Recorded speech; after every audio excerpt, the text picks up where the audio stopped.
सो हमारे पास P r की value inside और आउटसाइड दोनों केसेस के लिए आ गई थी।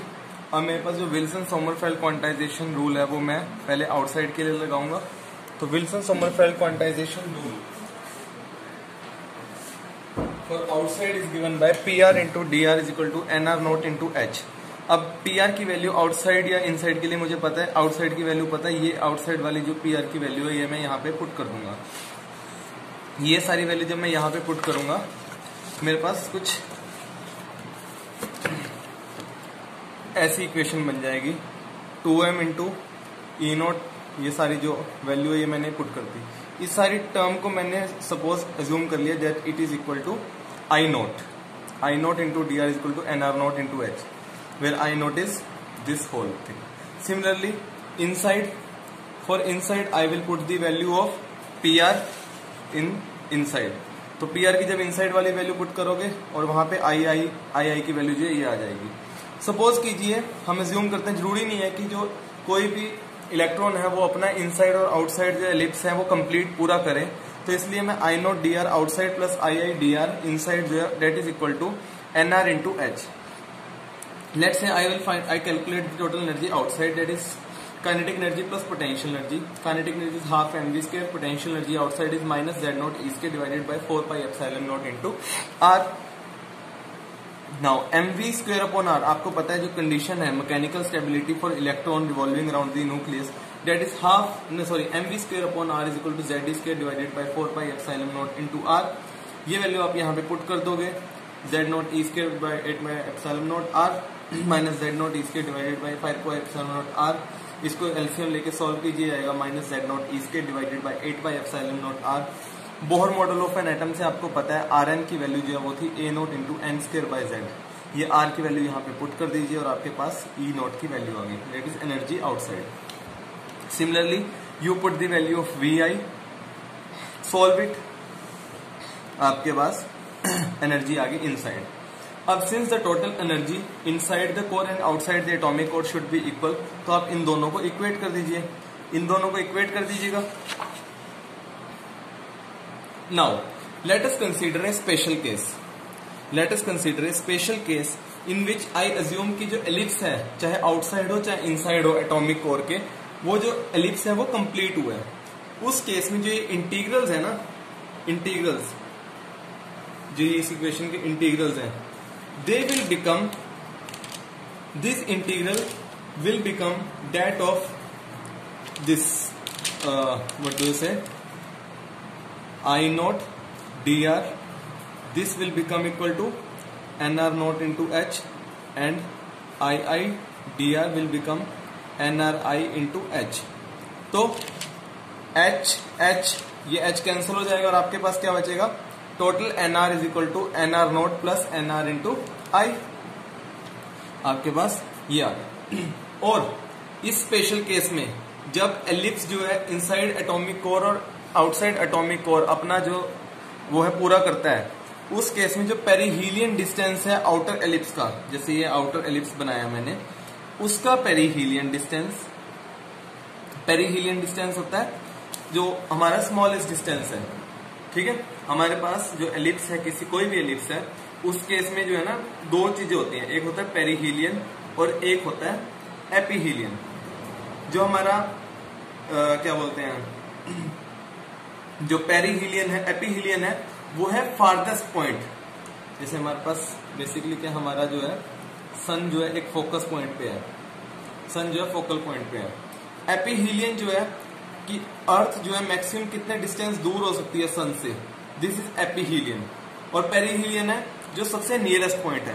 तो आउटर एलिप्स का सबसे nearest point is equal to the inner ellipse का सबसे farthest point, and they both approaches to the radius of atomic core, that is rho. तो जो पेरीहीलियन डिस्टेंस है वो यूजुअली रिप्रेजेंट किया जाता है A naught into 1 minus epsilon naught से। एपीहीलियन डिस्टेंस रिप्रेजेंट करते हैं A I into 1 plus epsilon I से, and it approaches rho. So यहां से मैं रो एप्सिलॉन आई की वैल्यू निकाल दूंगा, epsilon I is equal to rho divided by A I minus 1। यहाँ पे ए नोट और ए आई क्या है, ए नोट और ए आई है सेमी मेजर एक्सिस, ये आउटर एलिप्स का सेमी मेजर एक्सिस है, ये इनर एलिप्स का सेमी मेजर एक्सिस है। एप्सिलॉन नोट और एप्सिलॉन आई जो है इसेंट्रिसिटीज हैं, इसेंट्रिसिटीज हैं for outer ellipse and inner ellipse, eccentricities. अब आपको पता है जो टोटल एन की वैल्यू होती है वो होती है के प्लस एन आर, के प्लस एन आर। यहां से आपको इसके अलावा ये भी पता है जो एन है, जो स्मॉल एन है, डेट इज इक्वल टू, नहीं इससे पहले मैं क्या करता हूं, दोनों साइड एन नोट से डिवाइड कर देता हूं, एन माइनस एन नोट कर देता हूं, n r minus n naught. इसके अलावा मैं थोड़ी सी चेंज और करता हूं, के प्लस एन आर को मैं लिख लेता हूं n are naught plus N r I minus n naught. अब इसको थोड़ा सा किस तरह लिखता हूं, के के साथ एन आर आई लिख देता हूं, माइनस कॉमन निकाल के n naught minus n are naught लिख लेता हूं। ये मेरे पास n minus n naught, therefore n minus n naught किसके इक्वल आ गया, देखिए किसके इक्वल आएगा, एन माइनस एन नोट। अब n naught minus n are naught, और जो हमारे पास n are naught plus N r i था वो तो हमें पता है एन आर के इक्वल है। अब ये जो है ये इक्वल आ जाएगा n I minus k, n I minus के। अब ये एन आई माइनस के इक्वल कैसे आया ये आपको फाइंड आउट करना है, इतना मुश्किल नहीं है अगर आप सोच के देखो। अगर मैं इनसाइड के लिए टोटल क्वांटम नंबर लिखने जाऊं क्या होगा, n i is equal to k plus N r i, तो ये कितना होगा, k plus N r i is equal to n i. तो पहली टर्म तो आ गई ना, देखो। नेक्स्ट अगर मैं एन नोट लिखने जाऊं वो किसके इक्वल होएगा, k plus N R naught k, n are naught k. यहां से मुझे n naught minus n are naught निकालना है, वो किसके इक्वल हुआ, के। तो इसलिए ये जो है ये के इक्वल बन गया। तो एन माइनस एन नोट किसके इक्वल आ गया, एन आई माइनस के। तो ये जो एन माइनस एन नोट या फिर एन आई माइनस के है, that is written as delta and it is known as quantum defect. मैंने आपको जब ये पेनिट्रेटिंग नॉन पेनिट्रेटिंग ऑर्बिट कराया था उसमें आपको बताया था कि जो ये डिफरेंस है between n and k, that is called quantum defect, it is called quantum defect. इसके अलावा मुझे अगर सेमी मेजर एक्सिस और इसेंट्रिसिटी निकालनी है इनर एलिप्स की, that is a i, that is will be given by a naught n i square divided by Z i, और epsilon i square is equal to 1 minus k square divided by N i square. और यहां से इन दोनों को use करके N आई निकाल सकता हूं मैं, rho into Z i into 2 rho a naught into Z i minus a naught square k square का अंडर की पावर -1/2।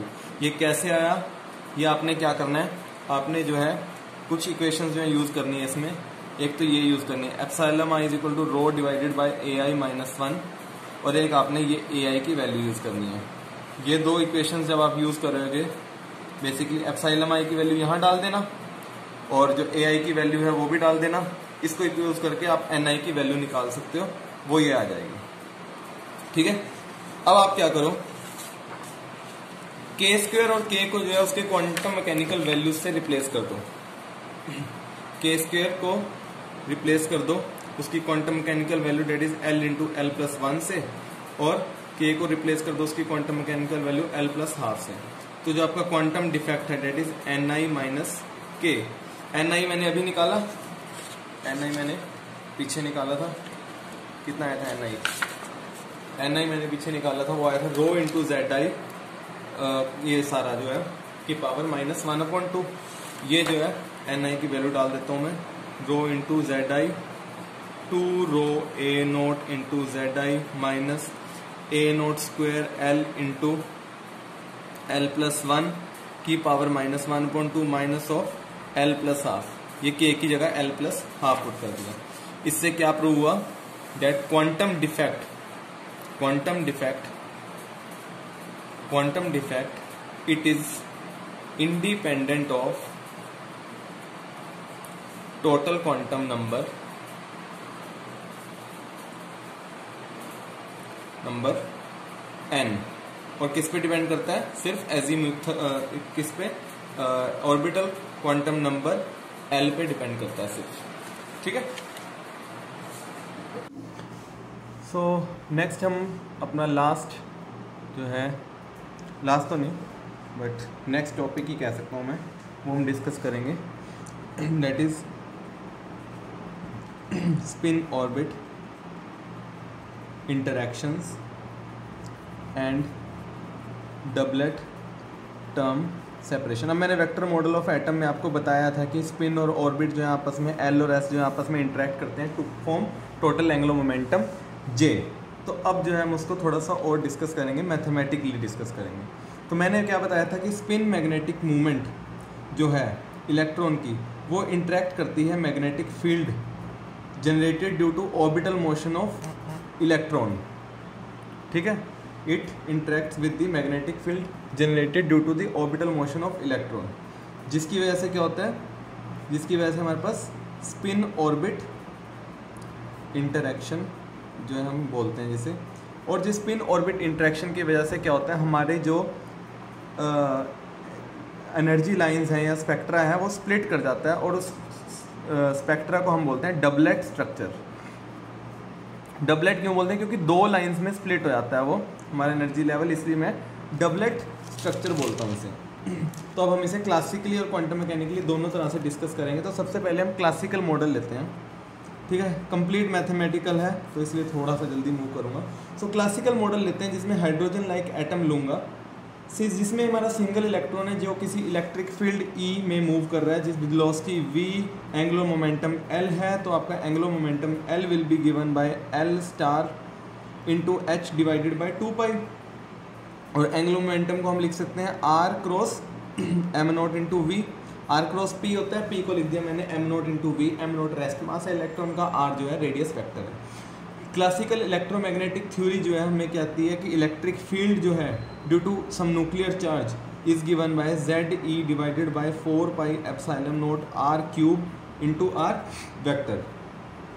तो जब कोई इलेक्ट्रॉन इस इलेक्ट्रिक फील्ड में मूव करेगा तो स्पेशल थ्योरी ऑफ रिलेटिविटी हमें कहती है कि कुछ पार्ट जो है इलेक्ट्रिक फील्ड का वो मैग्नेटिक फील्ड की तरह अपीयर करेगा इलेक्ट्रॉन की। हमें पता है कि change in electric field produces magnetic field, या change in magnetic field produces electric field. तो कितनी मैग्नेटिक फील्ड प्रोड्यूस होगी, that will be given by, आपको मैग्नेटिक फील्ड और इलेक्ट्रिक फील्ड के बीच में रिलेशनशिप पता है, that is E cross V divided by C square. इन दोनों इक्वेशंस को मैं यूज़ कर लेता हूँ और पुट कर देता हूँ। तो B की वैल्यू क्या आ जाएगी, E की वैल्यू यहाँ पे डाल देता हूँ, तो आया ZE divided by 4 pi epsilon naught C square m naught R cube R cross m naught into V, that is ZE divided by 4 pi epsilon naught m naught C square. यहाँ से मैं L स्टार H जो L है वो होता है R cross m naught into V, that is L star H upon 2 pi. तो यहाँ पे जो है इसे लिख देता हूँ L star H divided bye R cube. तो यहाँ से क्या बना मेरे पास, L स्टार H की जगह H कट बना देना है। H कट क्या है, H अपॉन 2 पाई मैंने अलग लिख लिया। ZE divided by 4 pi epsilon naught m naught C square into 1 divided bye R cube. ये मेरा मैग्नेटिक फील्ड आ गई,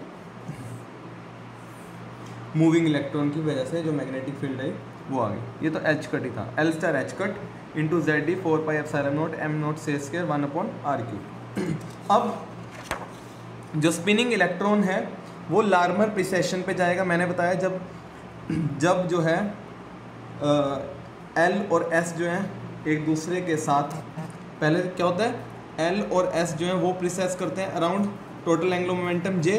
फिर मैंने बताया था कि अगर मैं उस एटम को जो है किसी मैग्नेटिक फील्ड B में रख दूंगा तो J जो है वो प्रिसेस करेगा अराउंड B, और वो जो एंगुलर वेलोसिटी है प्रिसेशन की वो मैंने डिराइव कराई थी, that was 2 into EB divided by 2m naught, that is EB divided by m naught. It is just the twice of ordinary Larmor precession for the orbital motion.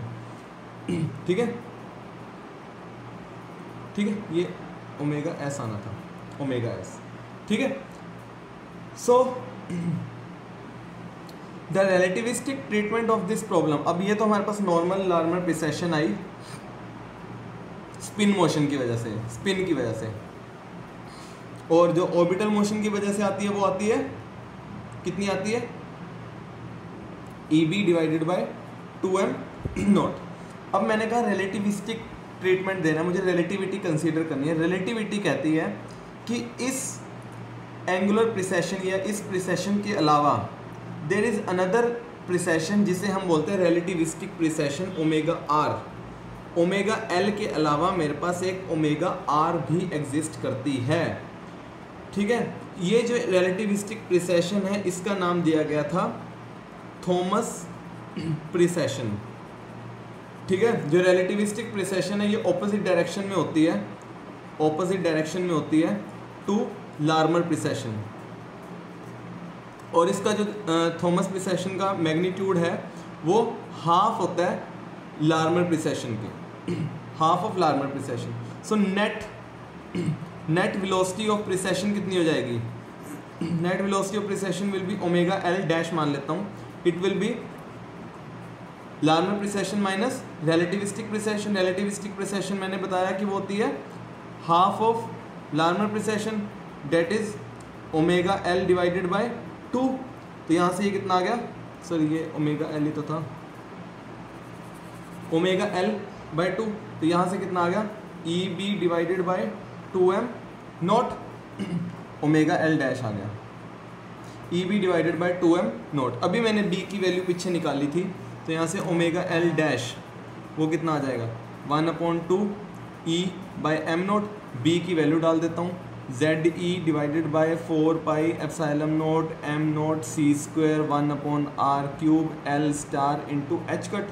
तो ये net क्या आ जाएगा, ZE square L star h cut divided by 8 pi epsilon naught m naught square C square into 1/r cube, and this value is just equal to the ordinary Larmor precession. अब जो spin orbit के बीच में interaction हुई उसकी energy निकालनी है, उस एनर्जी को मैं यूजुअली लिखता हूँ डेल्टा ई से, डेल्टा ई एल एस क्यों लगाया, क्योंकि मैं जो इंटरेक्शन एनर्जी है वो है स्पिन और ऑर्बिट के बीच में।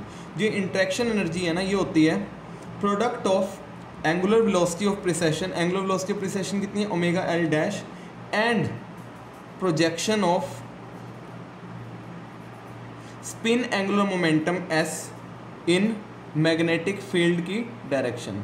मैग्नेटिक फील्ड डायरेक्शन में जो प्रोजेक्शन होगी s की वो इंटू ओमेगा l डैश। तो इंटरेक्शन एनर्जी होती क्या है basically, interaction energy is nothing but change in kinetic energy of the system. क्यों आएगा काइनेटिक एनर्जी में change, due to precession, due to precession of electron around magnetic field B। तो assume कर लेता हूँ कि ओमेगा नोट जो है मेरी एंगुलर वेलोसिटी है इलेक्ट्रॉन की in absence of magnetic field. जब मैग्नेटिक फील्ड नहीं थी तब मेरी ओमेगा नोट थी एंगुलर वेलोसिटी। तो उस केस में जो रोटेशनल काइनेटिक एनर्जी है वो कितनी हो जाएगी 1/2 into i into omega naught square. I मेरा movement of inertia in presence of magnetic field. जब मेरी मैग्नेटिक फील्ड प्रेजेंस है उस केस में जो रिजल्टेंट प्रिसेशन है ओमेगा नॉट तो होएगी, इसके अलावा it will be sum of omega naught plus other angular velocity. तो आपकी जो नेट रोटेशनल काइनेटिक एनर्जी है that will come out to 1/2 i omega naught plus omega into omega naught plus omega, dot product आ गया omega naught plus omega. इसे open कर लीजिए, क्या बना 1/2 i omega naught dot omega plus 1/2 i omega naught dot omega naught plus 1/2 i omega dot omega plus 1/2 आई, तो sorry omega naught के साथ ओमेगा हो गया, ओमेगा नोट हो गया, ओमेगा नोट ओमेगा हो गया, फिर ओमेगा और ओमेगा नोट हो जाएगा and finally omega and omega हो जाएगा। ठीक है, तो ओमेगा नोट ये ओमेगा नॉट ओमेगा बोल दो, चाहे ओमेगा नॉट ओमेगा बोल दो। डॉट प्रोडक्ट है, डॉट प्रोडक्ट में ए डॉट बी जो है बी डॉट ए के इक्वल ही होता है, तो उन दोनों को मैं इकट्ठा लिख सकता हूँ। तो आपके पास आया 1/2 i omega naught dot omega naught plus i omega naught dot omega plus 1/2 i omega dot omega. Since ये जो ओमेगा है ये रिलेटिविस्टिक करेक्शन है, ये तो बहुत छोटी है, तो जब ये किसी छोटी टर्म का और ज़्यादा स्क्वायर कर दूंगा मैं तो वो तो और भी छोटी बन जाएगी, तो ये टर्म जो है वो ज़ीरो हो गई, ये टर्म तो मेरी ज़ीरो बन गई। तो मेरी चेंज इन काइनेटिक एनर्जी, जैसे मैंने क्या बताया था, मैंने बताया था कि जो स्पिन ऑर्बिट इंटरेक्शन एनर्जी है वो चेंज इन काइनेटिक एनर्जी होती है। तो मैं बताऊंगा change in kinetic energy presence of magnetic field में क्या थी और विदाउट अगर मैग्नेटिक फील्ड नहीं थी तो क्या थी। तो प्रेजेंस ऑफ मैग्नेटिक फील्ड में क्या थी, i omega naught dot omega plus half i omega naught dot omega naught, omega omega वाली कैंसिल हो गई थी, और जब मैग्नेटिक फील्ड नहीं थी तब थी half i omega naught square. तो इसमें ये तो कैंसिल हो जाएगी, आपके पास बची change in kinetic energy I into omega naught dot omega, that is mechanical movement dot omega.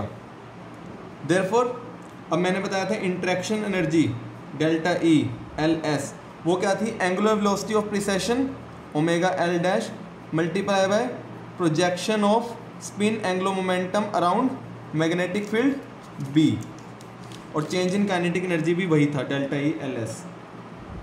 तो इस पहले तो मैं इससे निकाल लेता हूँ, delta E L comma S कितना आया, ओमेगा एल डैश का magnitude projection of S around B, वो क्या होएगी S star H cut, projection निकालनी है तो cos of L star into S star, where cos of L star S star is the cosine of angle between L star and S star. यहाँ पे L star क्या है, L star is under root of L into L plus one, और S star क्या है, under root of S into S plus one.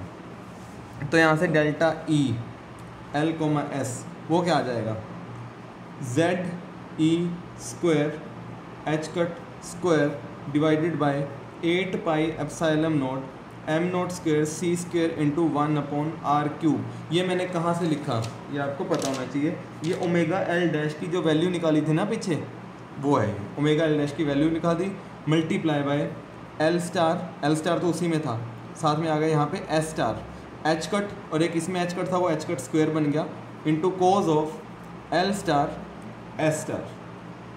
ठीक है, अब सिंस इंटरेक्शन एनर्जी जो है वो बहुत छोटी होती है as compare to total energy, तो मैं जो इंटरेक्शन एनर्जी है ना वो उसकी एवरेज वैल्यू ले लेता हूँ, क्योंकि वो चेंज भी होती रहती है। तो एवरेज वैल्यू में मैं क्या करता हूँ, ऊपर बार लगा देता हूँ, Z E square H cut square divided by 8 pi epsilon naught M naught square C square. तो आर चेंज होता है ना, जब इंटरेक्शन एनर्जी चेंज हो रही है बेसिकली आर चेंज हो रहा है, तो आर के ऊपर आर वाले टर्म के ऊपर बार लगा दी, l star S star cos of L star S star. Perturbation theory से ये आपको सॉल्व नहीं करना, परटर्बेशन थ्योरी से ये बहुत कॉम्प्लिकेटेड चीज़ है, एमएससी में पढ़ोगे परटर्बेशन थ्योरी क्या होता है, उससे 1/r क्यूब की जो वैल्यू आती है वो आती है z cube divided by a naught cube n cube into L plus half into L plus one, where a naught is the radius of first Bohr orbit. ठीक है, इसके अलावा आपको पता है j star square cosine law, j star square is equal to l star square plus s star square plus 2 into l star into S star into cos of L star into S star, L star और S star के बीच का angle.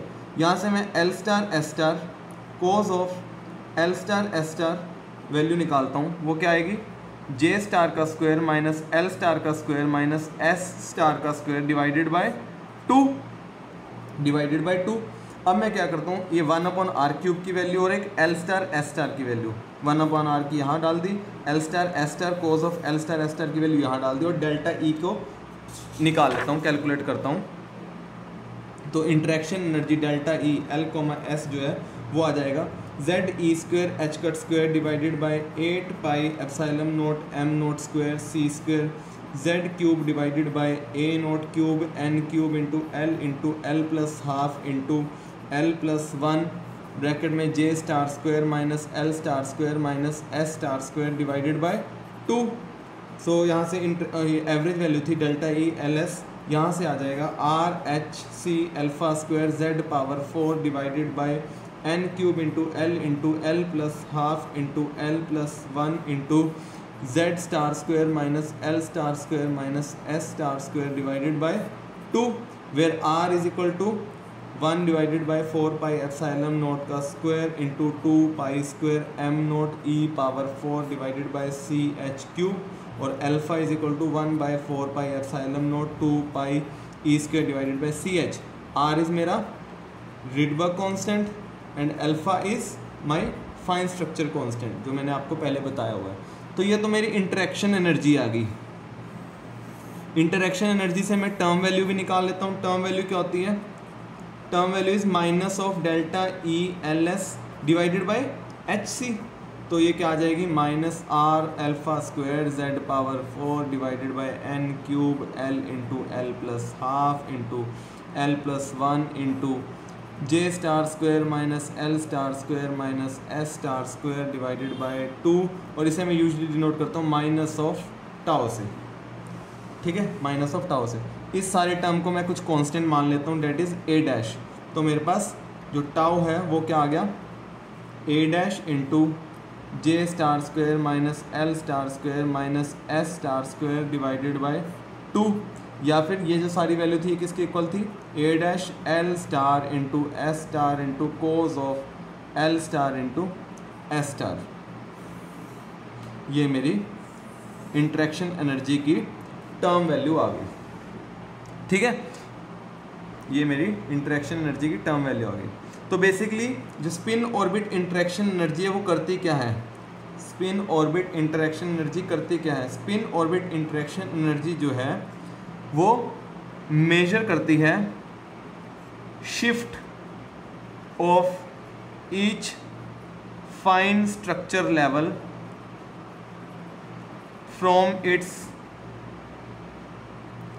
Hypothetical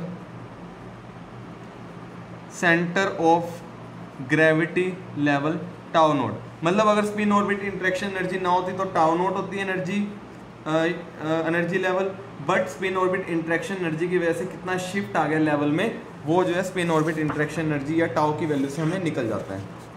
अब मैं ये different levels के लिए जो है आपको कैलकुलेट करके दिखाऊंगा। जैसे मैं पहला एग्जांपल लेता हूँ फॉर एस ऑर्बिट।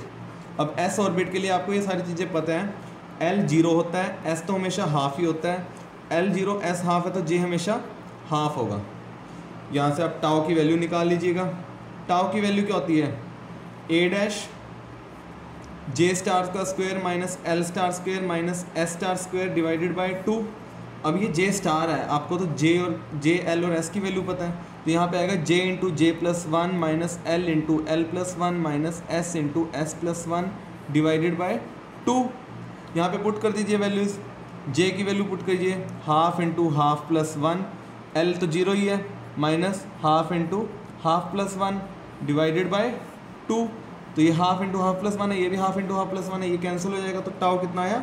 0। ये कहने का मतलब है कि सारी एस स्टेट्स जो हैं वो सिंगलेट होती हैं, मतलब एस स्टेट जो है वो डिवाइड नहीं होती। और ये मैंने देखा भी था कि एस स्टेट में कोई भी डिवाइड नहीं होता। अब मैं पी स्टेट की बात करूँगा, सिर्फ पी स्टेट कराऊँगा। डी स्टेट का आपने खुद करना है और गूगल ड्राइव पे अपलोड करना है जो गूगल फॉर्म दिया है। पी स्टेट के लिए एल क्या होता है? 1, एस होगा हाफ, जे की वैल्यू क्या आएंगी? 3/2 भी आ सकती है और 1/2 भी आ सकती है। तो पहला केस लेंगे हम जब एल 1 है, एस हाफ है और जे कितना है? 3/2 है। यहाँ पे वैल्यूज़ पुट करनी है और टाउ की वैल्यू निकालनी है।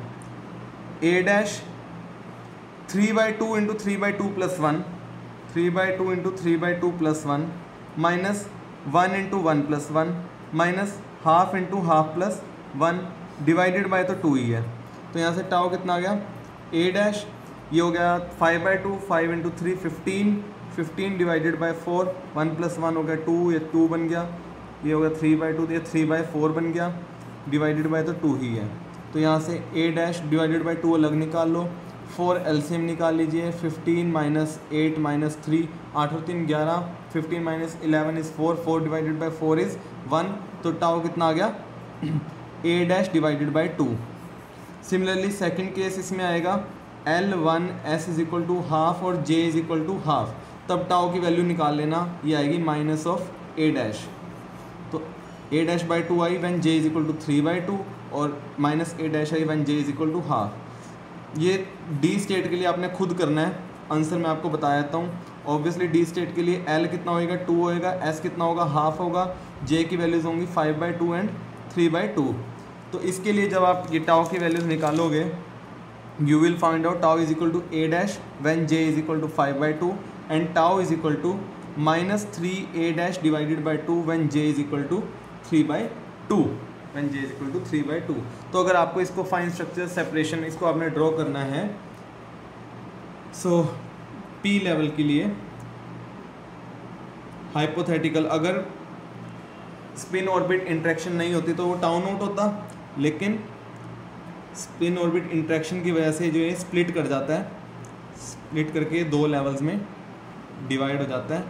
किस किस में? एक 2p हाफ में और एक 2p 3/2 में। और p लेवल के लिए मैंने डिस्टेंस निकाला था, एक है जो नीचे जाता है हाफ वाला उसका a डैश और जो ऊपर जाता है उसका a/2। तो ये जो डिस्टेंस है this is a/2 and this is a। ये तो था 2p लेवल के लिए। मैं 2d लेवल के लिए भी करवा देता हूँ। 2d लेवल के लिए again tau note, again 2d level भी 2 लेवल्स में स्प्लिट किया था, 5/2 एंड 3/2 में। तो 5/2 एंड 3/2 में, तो यह आया 2d 3/2 एंड 2d 5/2। और आपको डिस्टेंस ऑलरेडी आपने कैलकुलेट कर लिया है, जो 3/2 वाला है नीचे वाला 3 उसका है डिस्टेंस 3a/2 और ऊपर वाले का सिर्फ a ही है। तो अगर इसका डिस्टेंस a है, इसकी सेपरेशन a है, तो इसकी सेपरेशन है 3a डिवाइडेड बाई 2। ठीक है, इससे आपको क्या पता लगता है कि जैसे जैसे as interaction energy becomes smaller and smaller in a given series, जो टाउ की वैल्यू है वो अप्रोच करती है 0 को, and the levels come together at the centre of gravity. और अगर मैं इस टाउ के फॉर्मूला को देखूं, ये टाउ का फॉर्मूला है, इससे क्या पता लगता है, या और भी बेटर जो फॉर्मूला था उसको कंसीडर करता हूँ, वो फॉर्मूला था ये वाला,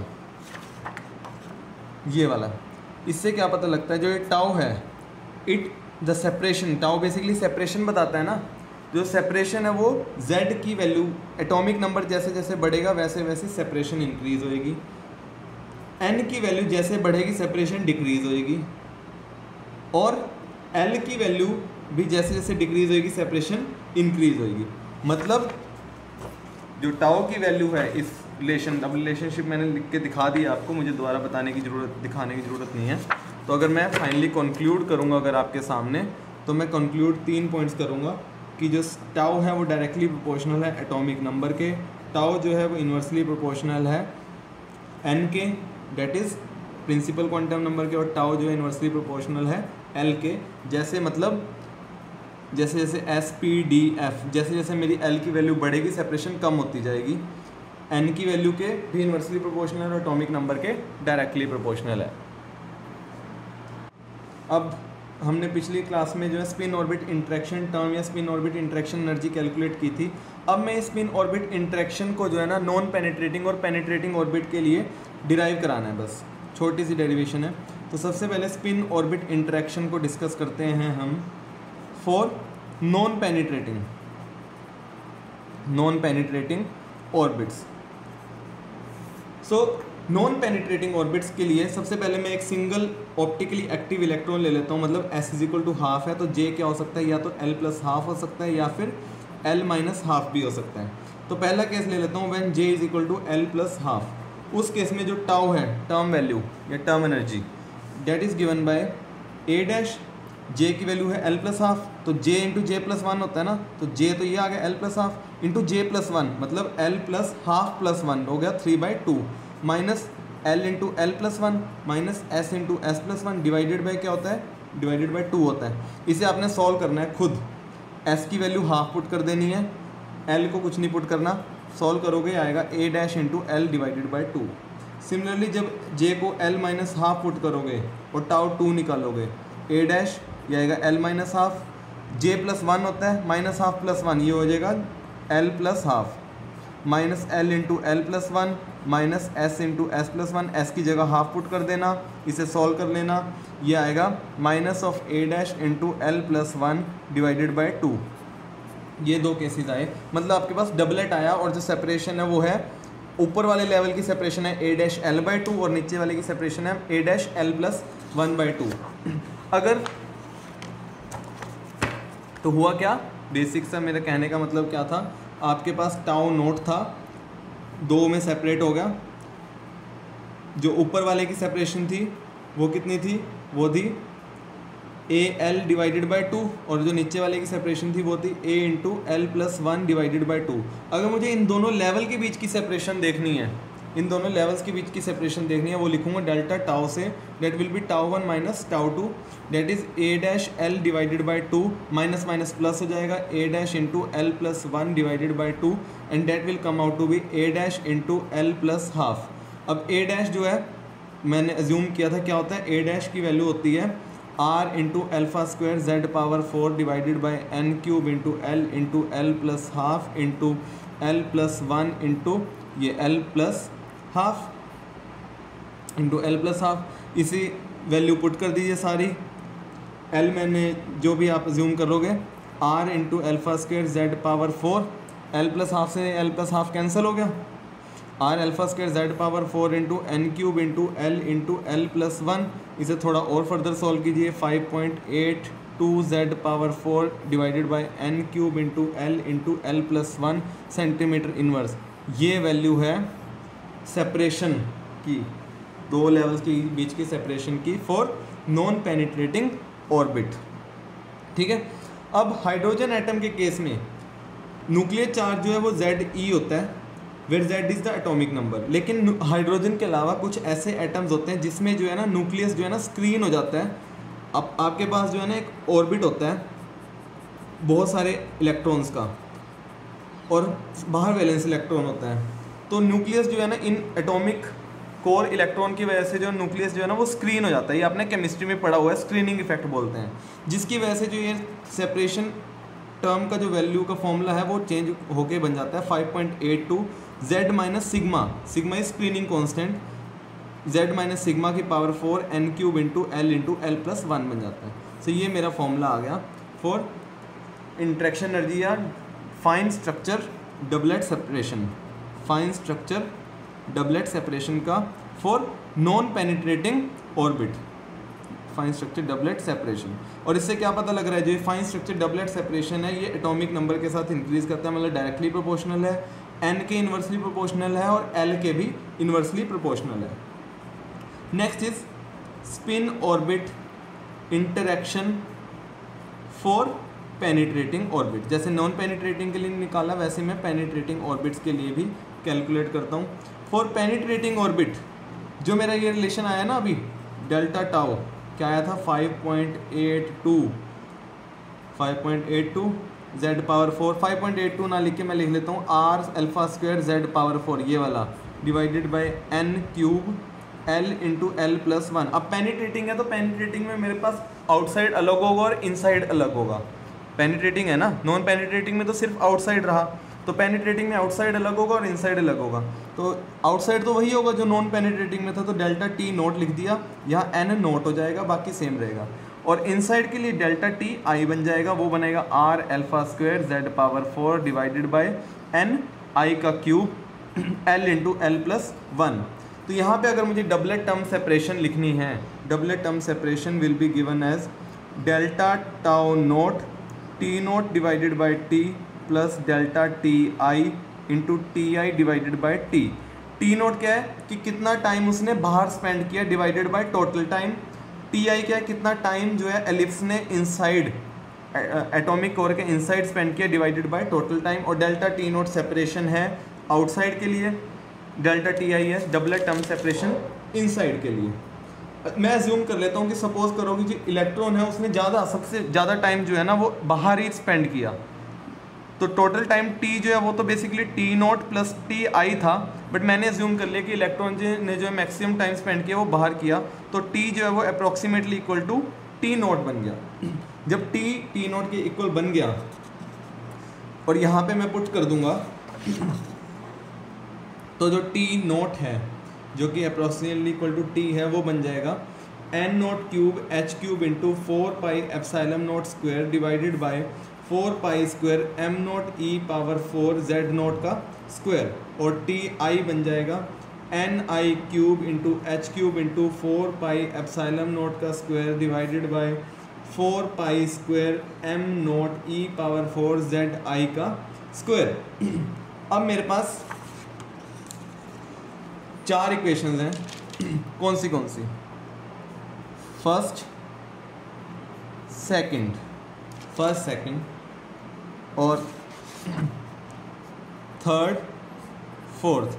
फर्स्ट सेकंड थर्ड फोर्थ को मैं यहाँ पे पुट कर दूंगा, डेल्टा टाउ नॉट पे, टी नॉट पे, टी आई पे और डेल्टा टी आई पे। इसमें पुट कर दीजिए, आपके पास डेल्टा टाउ आ जाएगा, that is double term separation आ जाएगी टोटल, वो क्या आ जाएगी R alpha square Z naught की power 4 divided by N naught का cube L into L plus 1 plus R alpha square Z I power 4 divided by N I cube L into L plus 1 into N आई का cube N naught का cube Z naught का square divided by Z I का square. इसे further solve कर लीजिएगा, आपके पास आएगा R alpha square Z naught का square divided by N naught cube L into L plus 1 into Z naught square plus Z आई का स्क्वायर। अगर हैवी एलिमेंट लूँगा, एक हैवी एलिमेंट होगा, उस केस में जो जेड आई ई है वो very it will be very much greater than Z naught E. उस केस में जो ये इक्वेशन है डेल्टा टाउ वो क्या बन जाएगी R into alpha square Z naught का स्क्वायर इंटू जेड आई का square divided by N naught का क्यूब इंटू एल प्लस 1। अगर मैं स्क्रीनिंग कॉन्स्टेंट भी लगा लूँगा तो एक फॉर्मूला बन जाएगा R alpha square Z minus sigma naught का square into Z minus sigma I का square divided by n naught cube l into l plus 1. This becomes a doubler term separation for the penetrating orbit. Okay, thank you.